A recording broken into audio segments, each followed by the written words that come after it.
राष्ट्रहिताचा बुलंद आवाज, राष्ट्रप्रथम न्यूज।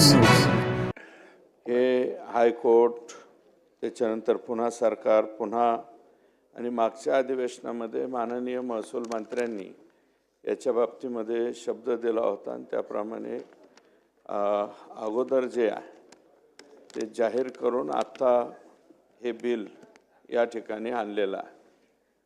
अध्यक्ष महोदय, हे बिल चांगलं आहे, परंतु आता 2-3 सन्माननीय सदस्यांनी जे सांगितलं त्या चुकीच्या पूर्वी तहसीलदाराच्या अधिकाऱ्यामध्ये काही येणे झाले, जिल्हाधिकाऱ्यांच्या पासून येणे झाले, परंतु हे येणे होत असताना जिथं आरक्षण आहेत अशा चुकीच्या ठिकाणचे जर येणे झाले, त्याला रेग्युलराइज करायचं जर काम झालं तर हे चुकीच्या लोकांच्या पाठीमागं उभा राहिल्यासारखं या ठिकाणी होईल।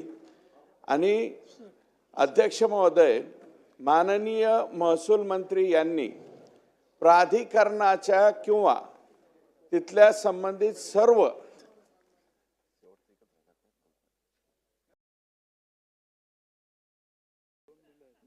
प्राधिकरणाच्या किंवा तिथल्या साहेब झालं 2 मिनिट नाही, मी 1च मिनिट बोलणार।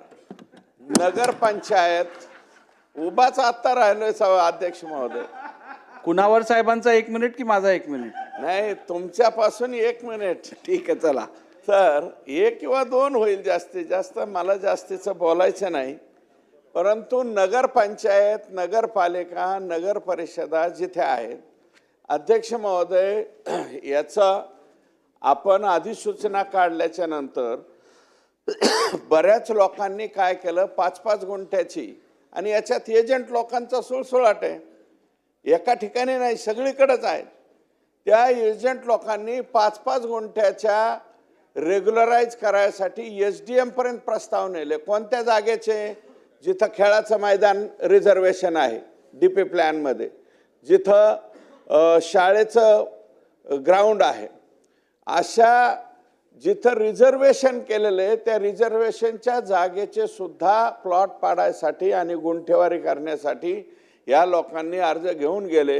आणि ज्या वेळेस आमच्या लक्षात आलं, आम्ही नगरपंचायतीच्या CO सांगितलं की CO त्याच्यावरती जाऊन ऑब्जेक्शन घ्या, आणि त्या SDMला मला स्वतः सांगावं लागलं की तुम्ही हे काय करायला लागले? ते म्हणले नाही नाही, नवीन कायदा झालाय, सरकारनेच आम्हाला परवानगी दिली। म्हणलं कशाला परवानगी दिली? की तुम्हाला DP प्लॅनमध्ये जे आरक्षण आहे त्या आरक्षणाचे सुद्धा तुम्हाला गुंठेवारी पाडायला परवानगी दिली का? तुम्ही COला विचारलं का?